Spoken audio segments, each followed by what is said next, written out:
នេះគឺជាសាច់រឿងមួយដែលបានកើតឡើងនៅក្នុងឆ្នាំ2008ហើយរឿងមួយនេះដែរគឺចែករំលែកដោយអ៊ំប្រុសម្នាក់ដែលគាត់មានឈ្មោះថាអ៊ំវិនគឺគាត់បានចែករំលែកអំពីរឿងរ៉ាវហេតុការណ៍ចម្លែកដែលបានកើតឡើងទៅលើគាត់ហើយនឹងព្រានព្រៃ2នាក់ទៀតដែលពួកគាត់ទាំង3នាក់នេះទៅរកឃ្មុំនៅឯក្នុងព្រៃទេសោតព្រៃនេះដែរគឺស្ថិតនៅក្នុងខេត្តកំពង់ធំនិយាយទៅកន្លែងដែលពួកគាត់ទៅយកឃ្មុំនោះគឺនៅក្បែរភ្នំមួយ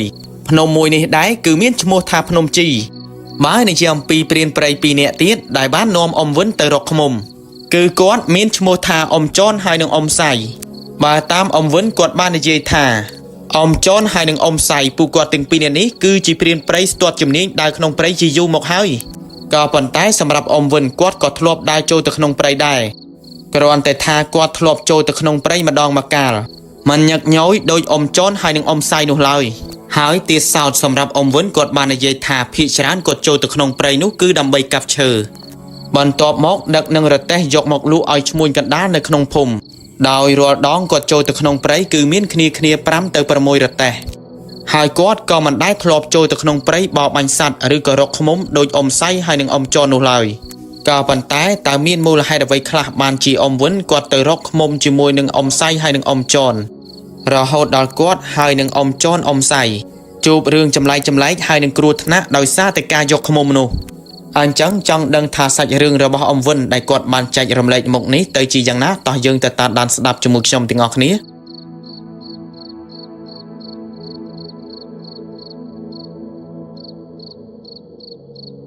បើតាមអ៊ំវិនគាត់បាននិយាយថានៅថ្ងៃមួយគាត់ហើយនឹងអ៊ំចនកំពុងតែអង្គុយដកមេជាមួយគ្នានៅឯផ្ទះអ៊ំចននោះឯង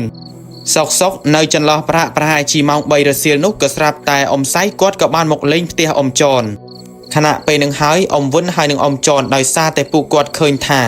អ៊ំសៃមកផ្ទះរបស់អ៊ំចនដូច្នេះហើយក៏បានស្រែកហៅអ៊ំសៃឲ្យមកអង្គុយដកមេលេងផឹកស្រាជាមួយនឹងពួកគាត់អ៊ំសៃក៏ព្រោះតែគោលដៅរបស់គាត់មកផ្ទះអ៊ំចនផងដូច្នេះហើយគាត់ក៏បានដើរតម្រង់ទៅកាន់គ្រែបន្ទាប់មកអង្គុយនៅលើគ្រែដែលនៅខាងក្រោមដើមព្រីងទល់មុខផ្ទះរបស់អ៊ំចនខណៈពេលនឹងអ៊ំសៃបន្ទាប់ពីគាត់ដកមេបាន2ទៅ3ពែគាត់ក៏បាននិយាយទៅកាន់អ៊ំចនថាចនឃ្មុំផ្លិតដែលពួកយើងបានឃើញនៅក្បែរជើងភ្នំជី 2-3 ថ្ងៃមុនតើឯងគិតយ៉ាងម៉េចវាគ្មានយ៉ាងម៉េចទេគិតថាទៅយកវាពីព្រោះថាឃ្មុំផ្លិតនៅលើដើមស្រឡៅនោះគឺវាច្រើនណាស់ប្រសិនបើពួកយើងយកឃ្មុំនោះបានពួកយើងនឹងយកមកលក់ខ្លះធ្វើថ្នាំខ្លះ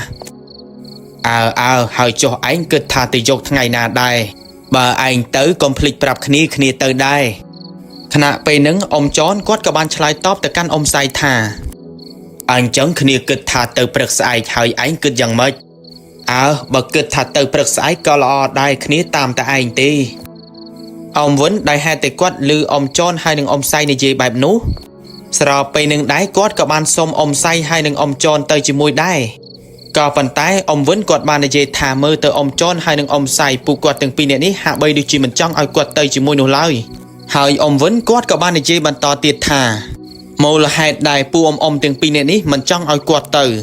មិនមែនអ៊ំចនហើយនិងអ៊ំសៃចង់បានឃ្មុំនោះតែពីរនាក់នោះទេក៏ប៉ុន្តែពួកគាត់ខ្លាចថាអ៊ំវិនម្នាក់នេះចូលទៅក្នុងព្រៃជួបគ្រោះថ្នាក់ដោយដែលយើងដឹងស្រាប់ហើយថានៅក្នុងព្រៃជ្រៅតែងតែមានពពួកសត្វដែលកាច់សាហាវមិនត្រឹមតែប៉ុណ្ណោះក៏មានពពួកអមនុស្សខ្មោចព្រាយព្រមទាំងការនិយាយពាក្យពេចន៍សម្ដីខុសមាត់ខុសកលនៅក្នុងព្រៃដូច្នេះហើយវាគឺជាហេតុមួយដែលបង្កគ្រោះថ្នាក់ដល់ខ្លួនបើសម្រាប់អ៊ំចនហើយនិងអ៊ំសៃដោយសារតែពួកគាត់ទាំងពីរនាក់នេះស្ទាត់ជំនាញដើរក្នុងព្រៃនិយាយចំទៅគឺជាព្រានព្រៃមកយ៉ាងវិញទៀតអ៊ំសៃម្នាក់នេះគាត់ក៏ជាអ្នកធ្លាប់ធ្វើជាពលទាហាននៅក្នុងសម័យប៉ុលពតដោយនៅលើខ្លួនប្រាណរបស់គាត់គឺសាក់យ័ន្តនៃមន្តអាគមជាច្រើនមានដូចជាសាក់យ័ន្ត8ទិសដែលការពារពីពពួកអមនុស្សខ្មោចព្រាយទេសោតបើតាមអ៊ំវិនគាត់បាននិយាយថាអ៊ំសៃម្នាក់នេះគាត់ក៏ជាអ្នករៀននៅមន្តអាគមជ្រៅជ្រះដើម្បីការពារខ្លួនពីសម័យសង្គ្រាមខ្មែរក្រហមផងដែរចំណែកឯអ៊ំចនវិញអ៊ំវិនគាត់ក៏ធ្លាប់ឮអ្នកភូមិនៅទីនោះបាននិយាយថាគាត់គឺជាព្រានព្រៃម្នាក់ចេះរបៀបរបបដើរក្នុងព្រៃដោយមិនត្រឹមតែប៉ុណ្ណោះគាត់ក៏ចេះរបៀបនៅមន្តអាគមមិនចាញ់អ៊ំសៃនោះឡើយនិយាយទៅពួកគាត់ទាំងពីរនាក់នេះតែងតែដើរចូលទៅក្នុងព្រៃទៅរកសត្វឬក៏ទៅរកឃ្មុំតែ2នាក់តែប៉ុណ្ណោះដោយជាអ៊ំវិនគឺពួកគាត់មិនចង់ឲ្យទៅនោះឡើយក៏ប៉ុន្តែអ៊ំវិនគាត់បាននិយាយថានៅពេលនោះដោយសារតែគាត់សុំពួកគាត់ទាំងពីរនាក់នោះច្រើនដងពេក อมจอนให้หนึ่งอมใส่ปูอมเตียงปีเนี่ยนี้กับบ้านปลอมเอาอมเวินเตยจีมวยเตย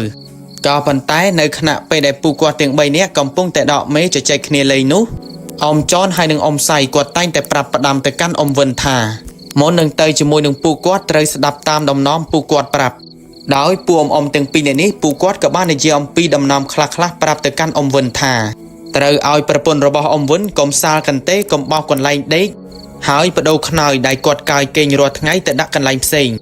ดาวเนยไปได้โจตขนมไปหามในเจไว้ประเดประดาระโหดดอโคหมดโคก่อมาปมโดยชนโนเต้หนึ่งจุกรุธนะหนึ่งขนมไปเจจีมันคานอมวนกอดมาในเจทานเนยไปได้กอดลืออมจอนให้หนึ่งอมใส่ในเจปรับเนยปีดำนอมติงอนี้กอดกอดเฟือตามโดยให้แต่กอดกอดทลบลือจ่าดาวในเจอมปีเรื่องดำนอมโดยแต่หนึ่งอมใส่ให้หนึ่งอมจอนปรับกอดอันจังหายเติบเฟือกอดชื่อแต่เลยเรื่องอไปจำเนื้อติงอนี้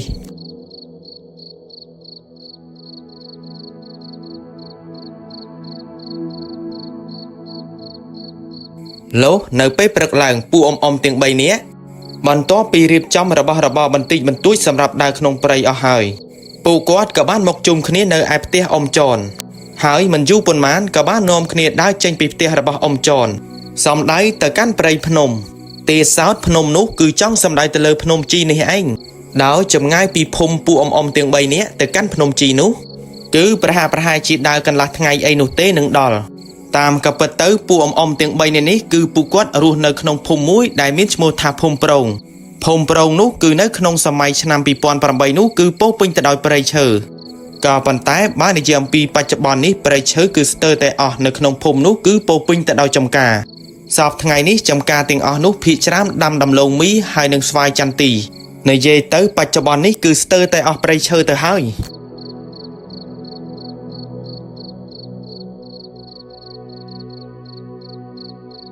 กลายมอกคือเนื้อจันลอประหายชีมองมุ้ยเติมมองปีรซีลปูอมเตียงใบเนี้ยปูกอดกับบ้านดาเสียตามเชิงพนมจีนูมวยสันตุกลายมอกปูกอดเตียงใบเนี้ยกับบ้านดาตัดดอกคราวดามสลายอย่างทอมมวยนูอมเว้นกอดบ้านในเยธาขณะไปได้กอดบ้านตัดดอกข้างคราวดามเชื้อสลายนูหายกอดกับบ้านเงยมุกเงยเมื่อดามสลายหายกอดกับบ้านเมื่อเคยทานเนื้อเลือดดามสลายนูตามแม่จะระบวีในมวยหนุ่มมวยคือโป๊ปิงตัดดอกขมมพลัดในเจเตอร์วิปจิจารคลังเมนเทนสเตอร์แต่กรุ๊ปแมกอมวันได้ให้แต่กอดเคยโดยชนหายกอดกับจับดามยกใดระบอกกอดกบาลก็ปรูแต่กอดมีอารมณ์ทับปรือกบาลขยะสำหรับไปนุอมวันกอดบานในเจทาอมจอนให้หนึ่งอมไซมันเอากบาลแบบโนเต้ปีปรูทาวิอาเฟอเอาเยิงจันจราบระหดดอชื่อโดยได้ยังดังสลับหายทาเปลี่ยนไปเนื้อไปได้ปูเกได้โจตขนงไปพิจารณามันได้ให้ชมูคนี้จอมโนเต้คือเตยประโดชมูดามหายชมูเซงคณีปีปรูบาตามอไปจำเนื้อเปลี่ยนไปติงอนุปูเกคลายทาปอปุขมอยปรีขมอยปรีวิดังชมูยังจีปีเซนุคือในขนมปรีเชยตั้งแต่มีสไลปรีคือจองสำลายเตลปรีคลาปูวิประกอบจีบันดอมคล้วนเฟอร์จีในนามเนี้ยได้ยังทลบสกอลอาจทาเอาปุกมาได้หายหนึ่งประปนระบยังประสันบาเปลี่ยนไปจังก่อนระบายปูเวียอาจทาปรีวิบงวุยังนอมยังเตยสำลับจีพิเศษนุคือปรีคลาประสันบาเปลี่ยนไปจบไปเลยทเนี่ยจะมาจีรองกรูธนะโดยซาแต่ปรีคลาซีเจจีมันคัน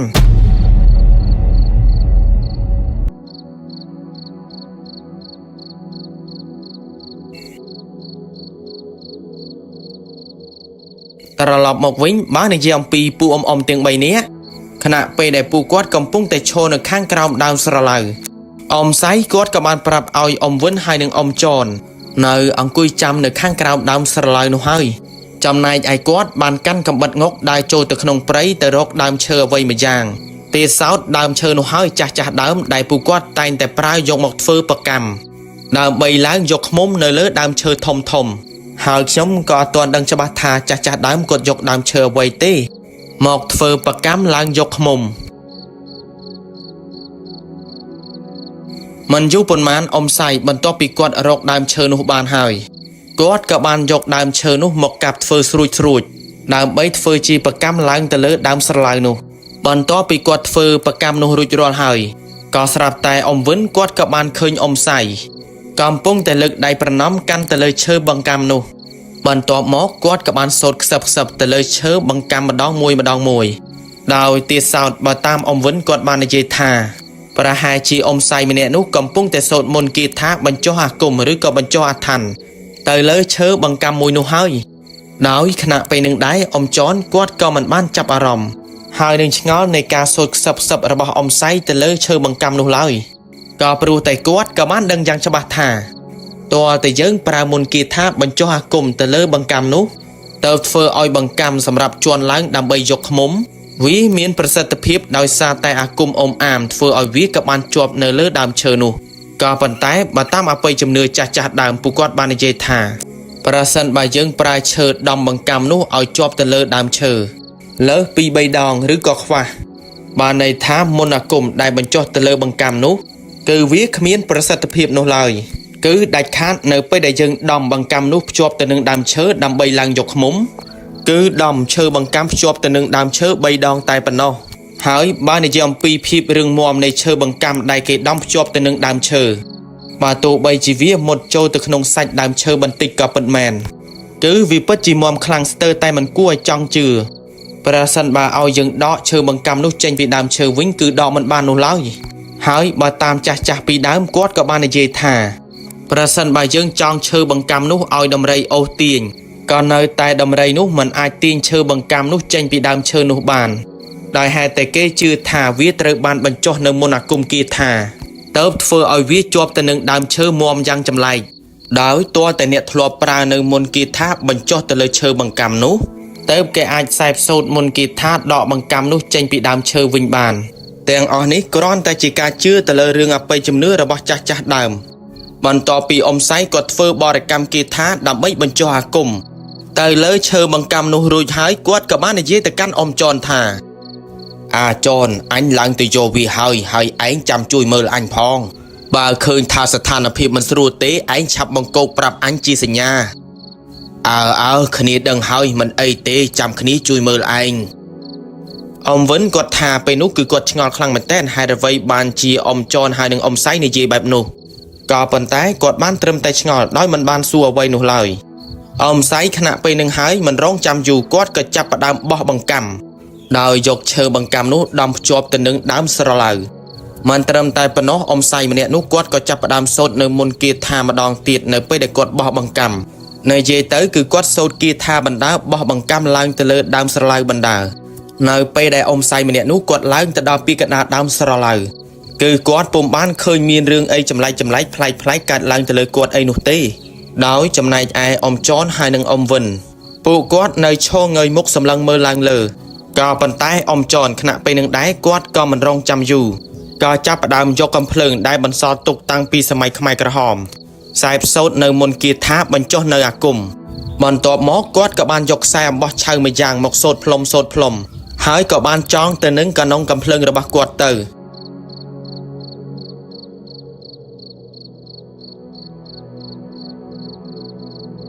អ៊ំសៃស្របពេលដែលគាត់បោះបង្កាំឡើងជិតទៅដល់ឃ្មុំនោះហើយដោយមើលទៅដើមស្រឡៅនោះគឺវាខ្ពស់ខ្លាំងមែនទែនប្រហែលជាង20ម៉ែត្រសម្រាប់អ៊ំសៃដែលគាត់ធ្លាប់ឡើងដើមឈើយកឃ្មុំខ្ពស់អញ្ចឹងគាត់មិនដែលស្លុតហើយរន្ធត់ចិត្តខ្លាចខ្ពស់អីនោះទេនិយាយចំទៅវាគឺជារឿងធម្មតាសម្រាប់គាត់ទៅហើយអ៊ំសៃនៅខណៈពេលដែលគាត់កំពុងតែបោះបង្កាំសុក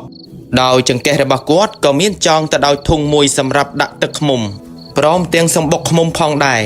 ក៏ស្រាប់តែអ្វីដែលចម្លែកក៏ចាប់ផ្ដើមកើតឡើងទៅលើគាត់ដោយឃ្មុំជាច្រើនដែលវាកំពុងតែរោមសម្បុកសុកក៏ស្រាប់តែវាក៏បានហើរផ្ដុំគ្នាបង្កើតទៅជារូបរាងសត្វកណ្ដុរយ៉ាងធំបន្ទាប់មករត់ចុះពីលើមែកក្បែរសម្បុករបស់វាហើយក៏បានរត់បំបុកអ៊ំសៃទម្លាក់ពីលើដើមស្រឡៅនោះខណៈពេលដែលអ៊ំសៃគាត់កំពុងតែបោះបង្កាំក៏ប៉ុន្តែសំណាងល្អដែលអ៊ំសៃគាត់បានមើលឃើញទាន់គាត់ក៏បានអោបដើមឈើនោះយ៉ាងជាប់នៅពេលនឹងហើយអ៊ំសៃគាត់ក៏មិនរងចាំយូរគាត់ក៏បានបន្លឺសំឡេងបង្កោកជាសញ្ញាប្រាប់ទៅកាន់អ៊ំចនហើយនឹងអ៊ំវិនអ៊ំចននៅពេលដែលគាត់ងាកមើលទៅលើដើមស្រឡៅនោះម្ដងទៀតក៏ស្រាប់តែគាត់ក៏បានឃើញហ្វូងពពួកឃ្មុំទាំងអស់នោះវាកំពុងតែផ្ដុំគ្នាคล้ายទៅជារូបរាងសត្វកណ្ដុរធំ3ទៅ4ក្បាលរត់បំបុកយកទៅកាន់អ៊ំសៃដូចនេះហើយគាត់ក៏ចាប់ផ្ដើមលើកកំភ្លើងនោះភ្ជុំបាញ់ទៅកាន់ឃ្មុំទាំងអស់ដែលវាកំពុងតែផ្ដុំគ្នាជារូបរាងសត្វកណ្ដុរដោយបើនិយាយអំពីអ៊ំវិនវិញនៅខណៈពេលដែលគាត់ឃើញបែបនោះហើយ គាត់ស្ទើរតែមិនចង់គួរជឿថាហ្វូងសត្វឃ្មុំទាំងអស់នោះវាបានផ្ដុំគ្នាធ្វើជារូបរាងសត្វកណ្ដុរមៀតយ៉ាងធំនោះឡើយអមចនគាត់ក៏បានបាញ់ហ្វូងឃ្មុំផ្ដុំគ្នា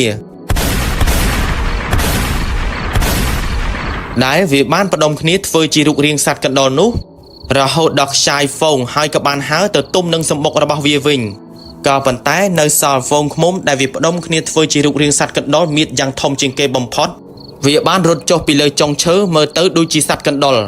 រត់មកបុកទ្រូងអ៊ំសៃម្ដងទៀតនៅខណៈពេលដែលអ៊ំសៃគាត់កំពុងតែតោងដើមស្រឡៅនោះ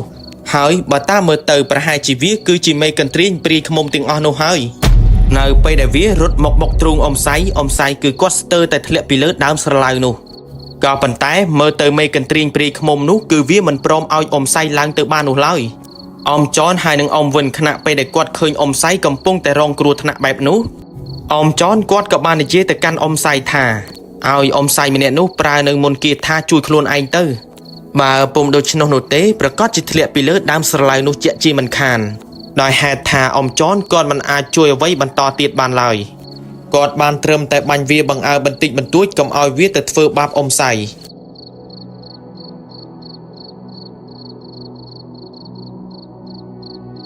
នៅពេលដែលអ៊ំសៃគាត់កំពុងតែត្រូវបានព្រាយឃ្មុំនោះធ្វើបាប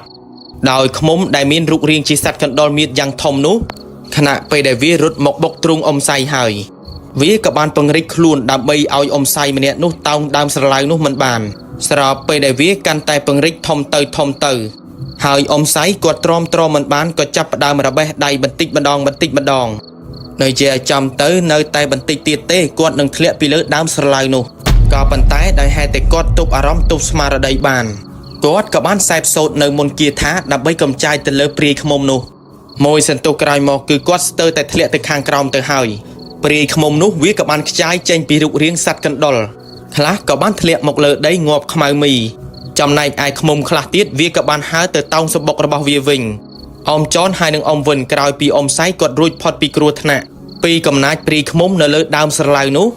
ពួកគាត់ក៏បានដកដង្ហើមមួយភ័យជំនួសខ្លាចថាអ៊ំសៃធ្លាក់ពីលើដើមស្រឡៅហើយអ៊ំសៃនៅពេលនោះដែរគាត់ក៏មិនរងចាំយូរដែលគាត់ក៏ចាប់ផ្ដើមបោះបង្កាំឡើងទៅបន្តិចទៀត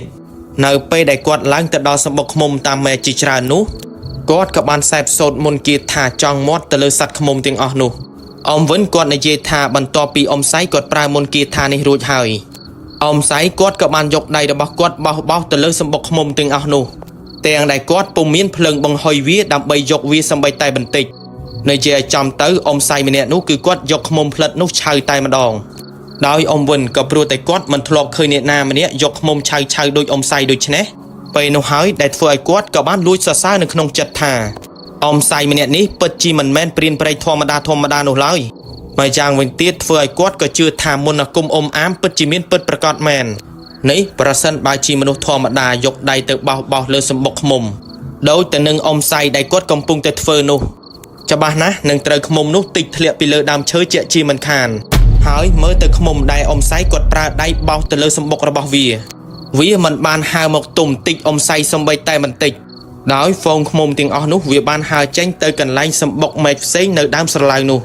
ពេលនឹងហើយដែលធ្វើឲ្យអ៊ំសៃគាត់ងាយយកសម្បុកហើយនឹងទឹកឃ្មុំផ្លិតនោះគ្រាន់តែឃ្មុំផ្លិតនោះមួយសម្បុកសោះគាត់បានយកក្បាលទឹកហើយនឹងសម្បុករបស់វាស្ទើរតែមួយធុងទៅហើយខណៈពេលនឹងហើយគាត់ក៏បានយកក្បាលទឹកហើយនឹងទឹកឃ្មុំមកខាងក្រោមម្ដងពីព្រោះថាប្រសិនបើគាត់នៅយកបន្តទៀតច្បាស់ជាធ្ងន់ពិបាកលើកទឹកឃ្មុំនោះចុះមកខាងក្រោមជាក់ជាមិនខាន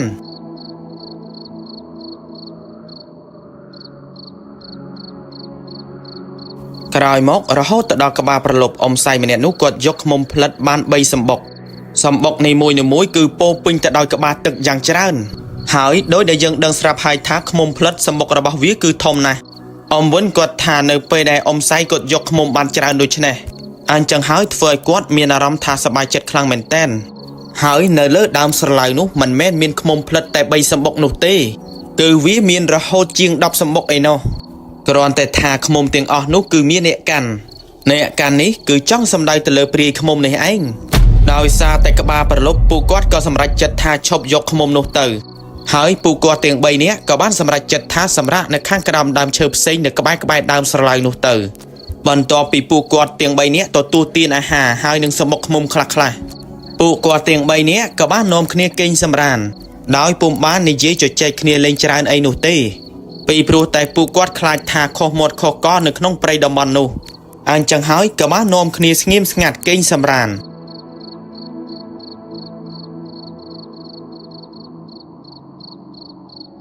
រហូតដល់ចន្លោះប្រហែលជាម៉ោង 9 ទៅម៉ោង 10 នៅខណៈពេលដែលពួកអ៊ំទាំង3នាក់កំពុងតែគេងសម្រានលងលក់សុក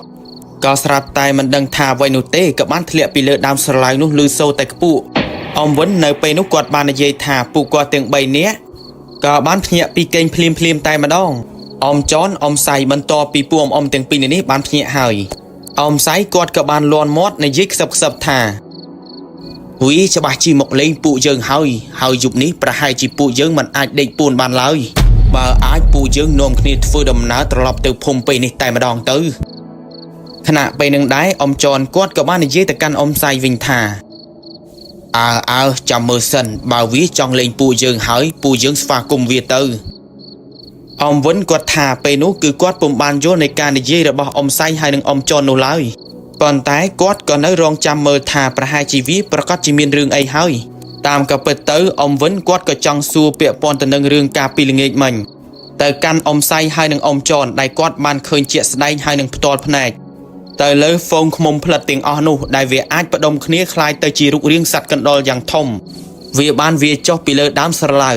ហើយវាក៏បានធ្វើបាបអ៊ំសៃរឿងចម្លែកនេះហើយដែលធ្វើឲ្យអ៊ំវិនគាត់ឆ្ងល់ក៏ប៉ុន្តែគាត់ក៏មិនហ៊ានសួរនោះដែរពីព្រោះថាវានៅក្នុងព្រៃក៏ប៉ុន្តែការឆ្ងល់នេះក៏ទុកមួយឡែកសិនក៏ព្រោះតែគាត់គិតថាចាំទៅដល់ភូមិវិញ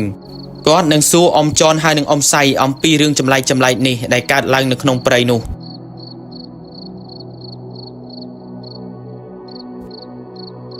សុកគាត់ថាពេលនោះដែរសម្លេងមនុស្សស្រីម្នាក់ក៏បានស្រែកហៅពួកគាត់ទាំង3នាក់ឲ្យជួយទៀតសោតសម្លេងនោះដែរគឺចេញពីខាងក្រោមដើមស្រឡៅដោយដែលយើងដឹងស្រាប់ហើយថាជុំវិញនោះគឺពោពេញទៅដោយព្រៃអញ្ចឹងហើយតបិតតែថាកន្លែងដែលគាត់សម្រាកនៅខាងក្រោមដើមឈើមួយគឺនៅក្បែរដើមស្រឡៅនោះក៏ពិតមែនក៏ប៉ុន្តែវាក៏ត្រូវបានបិទបាំងទៅដោយដើមឈើជិតស្របពេលនោះអ៊ំវិនដែលហេតុតែគាត់ឮសម្លេងមនុស្សស្រីម្នាក់កំពុងតែយំហាក់បីដូចជាឈឺជោគចាប់នៅខាងក្រោមដើមស្រឡៅនោះ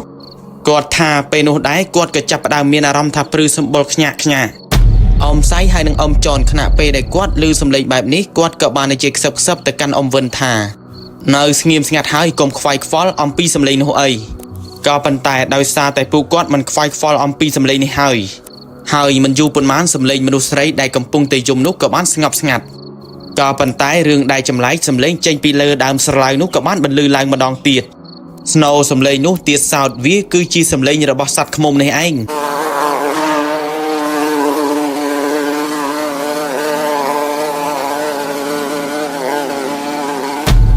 គ្រាន់តែថាសម្លេងនោះវាបានបន្លឺឡើងអើងកងពេញលើដើមស្រឡៅនោះអ៊ំវិនគាត់បាននិយាយថាយូរទៅសម្លេងងងនោះក៏ចាប់ផ្ដើមបន្លឺឡើងនៅក្បែរពួកគាត់វិញម្ដងអ៊ំវិននៅពេលដែលគាត់ស្ដាប់ឮសម្លេងហ្វូងឃ្មុំទាំងអស់នោះធ្វើឲ្យគាត់ឈឺក្បាលចាញ់ច្រាបវាក៏ព្រោះតែសម្លេងវាបានបន្លឺខ្លាំងពេកក៏ប៉ុន្តែសម្រាប់អ៊ំចនហើយនឹងអ៊ំសៃវិញពួកអ៊ំទាំងពីរនេះគឺមិនបានចាញ់ច្រាបសំបីតែបន្តិចសោះឡើយនិយាយទៅអ៊ំវិនគាត់បាននិយាយថាដោយសារតែពួកអ៊ំទាំងពីរនេះគឺជាអ្នកចេះរបៀបនៅមន្តអាគមគ្រាន់តែបានឮស្នូសម្លេងហ្វូងឃ្មុំនោះវាមកក្បែរពួកគាត់ភ្លាមអ៊ំសៃគាត់ក៏ចាប់ផ្ដើមអង្គុយពេនភ្នែនធ្វើពិធីកម្មសូត្របរិកម្មគាថាដើម្បីជារនាំងទប់ទល់ការពារពួកគាត់ទាំង3នាក់ចំណែកឯអ៊ំចនវិញគឺគាត់មានតែកំភ្លើងត្រៀមជាស្រេចដោយកំភ្លើងនោះក៏បានចងអំបោះឆៅនៃអាថ័ន្តទៅលើកណ្ដុងវាតាំងពីថ្ងៃមកម្លេះអញ្ចឹងហើយគាត់ក៏មិនបានសែបសូត្រនៅមន្តគាថាបញ្ចុះអាថ័ន្តទៅលើកំភ្លើងនោះទៀតអីដែរហើយមិនយូរប៉ុន្មាននោះទេអ៊ំវិនគាត់បាននិយាយថាគាត់បានឃើញហ្វូងឃ្មុំជាច្រើនដែលវាកំពុងតែបានផ្ដុំគ្នាធ្វើជាសត្វកណ្ដុរដោយការពីល្ងាចដែលអ៊ំសៃគាត់បានឡើងទៅលើដើមស្រឡៅនោះដើម្បីយកឃ្មុំនោះឯង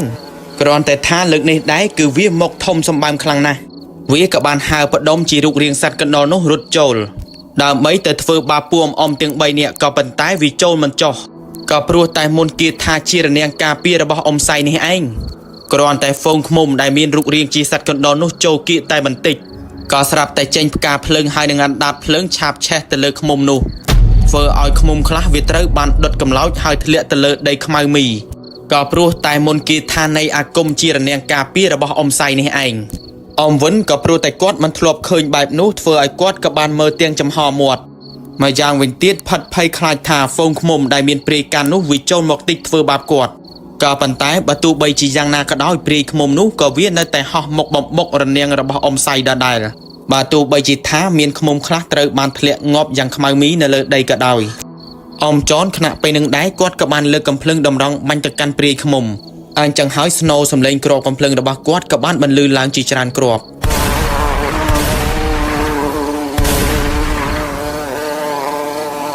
រហូតដល់ព្រាយឃ្មុំដែលវាកំពុងតែផ្ដុំគ្នានោះវាក៏បានខ្ចាយបែកគ្នា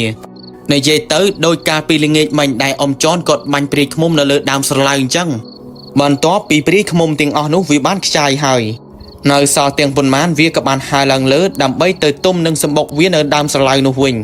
ហើយអ៊ំវិនគាត់បាននិយាយថាចាប់តាំងពីហ្វូងឃ្មុំនោះទៅអស់វាក៏បានស្ងប់ស្ងាត់លែងមានរឿងអីចម្លែកកើតឡើងទៅលើពួកគាត់រហូតដល់ព្រឹកអញ្ចឹងហើយគ្រាន់តែព្រឹកព្រលឹមភ្លាមពួកអ៊ំទាំង3នាក់ពួកគាត់ក៏ចាប់ផ្ដើមនាំគ្នាធ្វើដំណើរចាក់ចេញពីជើងភ្នំជីនោះដើររុករៀនព្រៃទៅកាន់ភូមិរបស់ពួកគាត់វិញ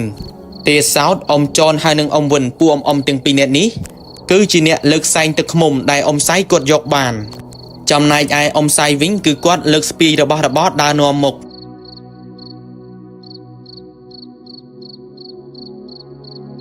នៅពេលរសៀលបន្តិចពួកគាត់ក៏បានធ្វើដំណើរទៅដល់ភូមិរបស់ពួកគាត់វិញហើយនៅពេលដែលពួកអ៊ំទាំង3នាក់ទៅដល់ផ្ទះរបស់អ៊ំចនអ៊ំវិនគាត់ថាគ្រាន់តែគាត់ដាក់គូតអង្គុយនៅលើគ្រែភ្លាមគាត់ក៏បានសួរអំពីរឿងរ៉ាវចម្លែកទៅកាន់អ៊ំចនហើយនិងអ៊ំសៃថា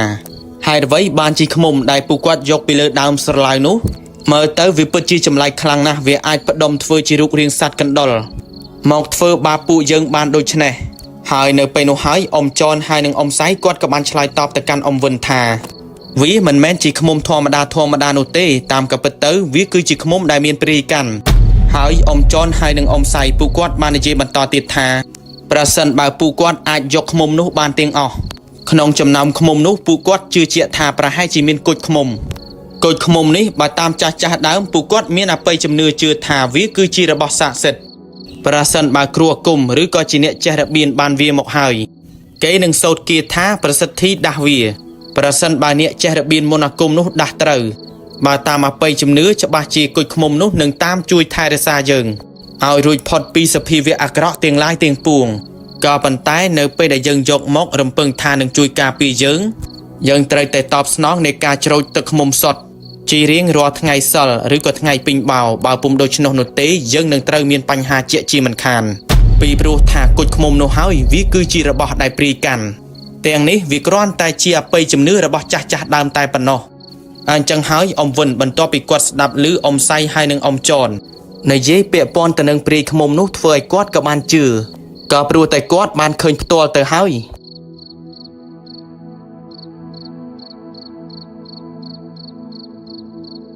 មួយសប្តាហ៍ក្រោយមកក៏ស្រាប់តែមានអ្នកភូមិ2នាក់នៅក្នុងភូមិនោះពូណាក់ហើយនិងពូទឹកពួកគាត់ទាំង2នាក់នេះក៏បានដើររកឃ្មុំលក់ក៏ព្រោះតែពួកគាត់ឃើញអ៊ំចនអ៊ំសៃអ៊ំវិនលក់ទឹកឃ្មុំឲ្យឈ្មួញកណ្ដាលនៅក្នុងភូមិបានថ្លៃក៏ប៉ុន្តែមុននឹងគាត់ចូលទៅក្នុងព្រៃដើររកឃ្មុំនោះគាត់ក៏បានសួរអ៊ំវិនដែរហើយអ៊ំវិនគាត់ក៏បាននិយាយត្រង់ថាគាត់ហើយនឹងអ៊ំចនអ៊ំសៃទៅរកឃ្មុំនោះនៅឯជើងភ្នំជីនេះឯងដោយដែលយើងដឹងស្រាប់ហើយថាពួកគាត់ទាំង3នាក់នេះបានយកឃ្មុំនៅលើដើមស្រឡៅមួយហើយអ៊ំវិនគាត់ក៏បានប្រាប់ទៅកាន់ពូណាក់ហើយនិងពូទឹកបន្តទៀតថាឃ្មុំនោះគឺវានៅច្រើនណាស់ក៏ប៉ុន្តែគាត់ហាមប្រាមថាកុំឲ្យយកនៅលើដើមនោះជាដាច់ខាតបើដើរប្រទះឃើញហើយជិះទៅហាមយកឃ្មុំនៅលើដើមស្រឡៅនោះដោយគាត់បាននិយាយបន្តទៀតថាឃ្មុំទាំងអស់នោះមានព្រាយកាន់ក៏ប៉ុន្តែពូណាក់ហើយនិងពូទឹកគឺពួកគាត់ទាំង2នាក់នេះមិនជឿនោះឡើយដោយពួកគាត់ក៏បាននិយាយថាប្រសិនបើពួកគាត់ដើរជួបដើមស្រឡៅនោះពួកគាត់នឹងយកឃ្មុំទាំងអស់នោះហើយអ៊ំវិនបើទោះបីជាគាត់ខំហាមឃាត់ពួកគេយ៉ាងណាក៏ដោយក៏មើលទៅពូណាក់ហើយនិងពូទឹកគឺគាត់មិនជឿនោះទេ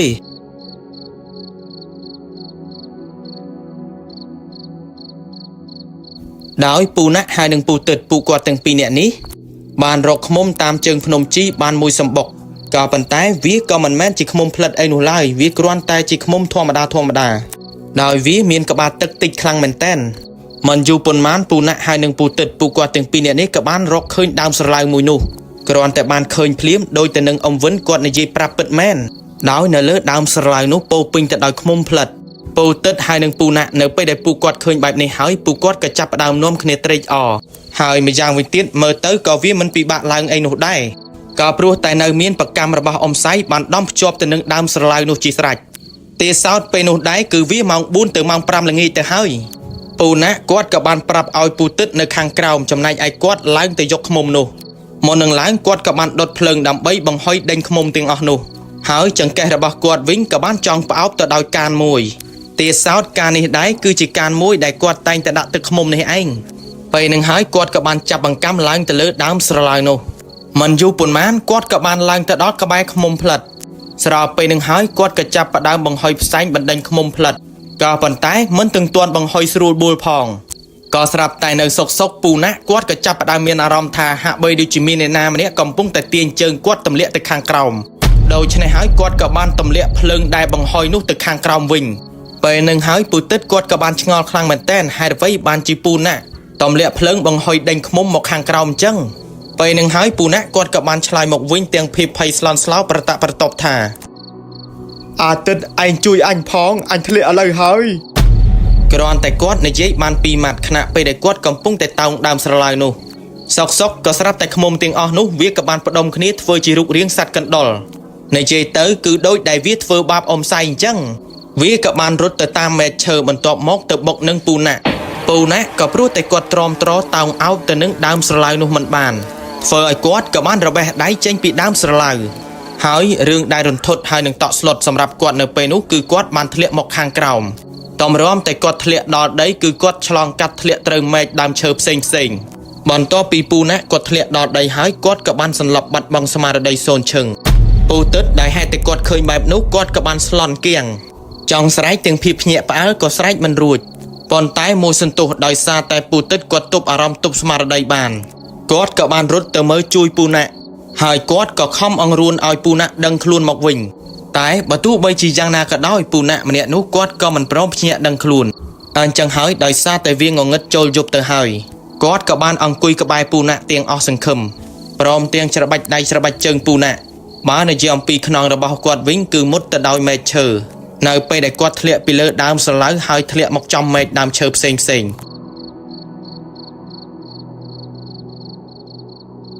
ปูตึดได้กอดกำปงแต่อังกุยเมอปูนะไปโนได้มันดังทาปูนะรู้หรือกุศลโนตี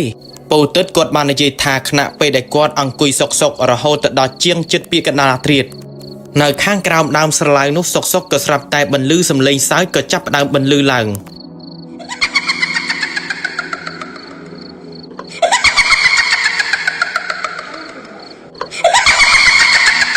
เตะสาวสำเลงนุได้คือชี้สำเลงระบมนุษย์ไรเฟอร์เอาปูตึดขณะไปหนึ่งได้คือกอดปรือร้อมหายหนึ่งปรือกระบาขยะตอนท้ายเนไปได้กอดสำลังเมื่อแต่เลือดดำสลายนุคือปุ่มเคยมีในวัยนุเล่าอันจังหายปูตึดกอดกับบานสำงอมเตียงพิบไผ่คลายอังกุยในกระบายปูนะไปคลาสกอดลือสโนสำเลงหะใบดูจิมีนมนุษย์กำปุ้งแต่เทลียไปเลือดดำสลายนุเฟอร์ไอกอดเพียมาดองรถแต่เฟอร์ไอกอดคลายเลือดดำก็ปันท้ายปูตึดกอดก็สู้ตรอมเมื่อปูนะระโหตดอลปรักลุเนไปปรักหลังปูนะกอดกับบานดังคลุนหมกวิ่งนี่วิปจิอจากคลังเหมือนเต้นได้ปูนะกดเลี้ยไปเลือดำสลายนุเจียงมาไพ่ไม้ไทยแต่กอดใบเตยจีมันสลับสมใบแต่ช้างในเลยรุกเรียงกายระบกอดก็มันบานบะหรือก็สลัมไอโนเตวิปจิจำไลคลังเหมือนเต้นเฟอร์เอาปูตึดในไปนุคือกอดมีอารมณ์ทัดเตยก็ปันท้ายมีเรื่องได้หูจัดนุคือปูนะมันเนี่ยนุใบเตยจีในยี่มันดังคอมันดังเตยระเบียบทาจีมนุได้บัดมองสมาร์ดได้หายกอดก็มันบ้านจองจำปูตึดไอโนเตอันจังหายได้เฟอร์เอาปูตึดกดขอจัดหนึ่งปูนะคลังเหมือนเต้นไปหนึ่งหายปูตึดกอดกับมันเกลียปูนะจะเจงปีไพรนุแต่การพุ่มระบปูกอดวิ่งดาวปุ่มบานยกเอาไว้เตยจมวยปูกอดไล่สมใบแต่ตึกมุมได้กอดรกบานมวยสมบกนุคือกอดมันตุกเจ้าในข้างกรามดามสลายนุแต่มาดองหายในขณะได้ปูตึดกอดเกลียปูนะแต่การพุ่มวิ่งในตามเพลปูนะกอดกับมันในยีมันในไอมันดาไซมันในไอมันดาหายในไปได้ปูตึดนอมปูนะโจตะดอกขนมพุ่มวิ่งเฟอร์เอาเรื่องมวยนี้กับบ้านระเบิดขนมพุ่มกับปลัวแต่ปูตึดกอดในยีเรื่องราวติงออนี้ปรับดอนเนี่ยพุ่มมาอย่างวินติดดาวซาแต่ปูเก้มันบานตอมในดำน้อมได้ขนมไพร អញ្ចឹងហើយដែលធ្វើឲ្យពួកគាត់ងាយនឹងរងគ្រោះថ្នាក់មកយ៉ាងវិញទៀតប្រសិនបើពួកគាត់ស្ដាប់តាមអំវិនប្រាប់ម្លេះប្រហែលជាពូណាគាត់មិនកើតអ្វីនោះទេពូទិតគាត់ក៏បាននិយាយអំពីព្រាយឃ្មុំនៅលើដើមស្រឡៅនោះពិតជាមានពិតប្រាកដមែននិយាយទៅគាត់ក៏បានឃើញព្រាយឃ្មុំនោះវាផ្ដុំคล้ายទៅជារូបរាងសត្វកណ្ដុរមកទម្លាក់ពូណាពីលើដើមស្រឡៅនោះដែរដោយហេតុតែគាត់ឃើញជាក់ស្ដែងដូច្នេះហើយទើបគាត់ជឿហើយពូណាគាត់ក៏បានបាត់បង់ស្មារតីដែលអាចហៅម្យ៉ាងទៀតថាជាមនុស្សមិនគ្រប់ទឹករហូតមកដល់សប្តាហ៍ថ្ងៃនេះគឺគាត់មិនទាន់ជាធូរស្បើយពីជំងឺនោះឡើយអញ្ចឹងហើយរឿងរបស់អ៊ំវិនដែលគាត់ចែករំលែកមកនេះក៏សូមបញ្ចប់តែប៉ុណ្ណេះស្ដាប់ដោយការប្រើបញ្ញាមុននឹងជឿទៅលើរឿងអ្វីមួយខ្ញុំបាទក៏មិនបានជំរុញឲ្យអ្នកទាំងអស់គ្នាជឿទៅលើរឿងទាំងនេះដែរចាប់ទុកថាវាគឺជារឿងនិទានស្ដាប់ជាកំសាន្តប្រសិនបើមានពាក្យពេចន៍មិនសមរម្យនៅចំណុចណាមួយក៏សូមអធ្យាស្រ័យដល់ខ្ញុំបាទផងជាចុងក្រោយរាត្រីស្ងាត់សូមអរគុណនិងសូមជម្រាបលា